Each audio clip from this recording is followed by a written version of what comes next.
मित्रांनो, नवीन वर्षात रोज एक माळ या मंत्राचा जप सुरू करा. हो मित्रांनो, नवीन वर्ष सुरू होणार आहे आणि 1 जानेवारीपासून बरेचसे लोक बऱ्याचशा गोष्टी करण्याच्या ठरवतात की मी हे करेन, मी ते करेन, मी असं करेन, मी तसं करेल, हे सुरू करेल, ते सुरू करेल.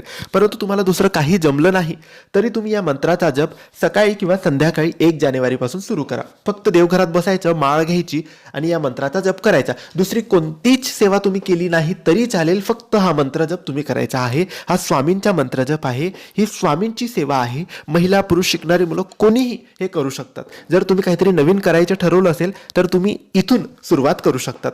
हा मंत्र स्वामींचा आहे. हा मंत्र काही असा आहे: श्री अक्कलकोट स्वामी समर्थाय नमः. श्री अक्कलकोट स्वामी समर्थाय नमः. या मंत्राचा जप 108 वेळेस, म्हणजे संपूर्ण एक माळ तुम्ही सकाळी करा, संध्याकाळी करा, केव्हाही करा, पण 1 जानेवारीपासून नक्की ही सेवा अवश्य सुरू करा. श्री स्वामी समर्थ.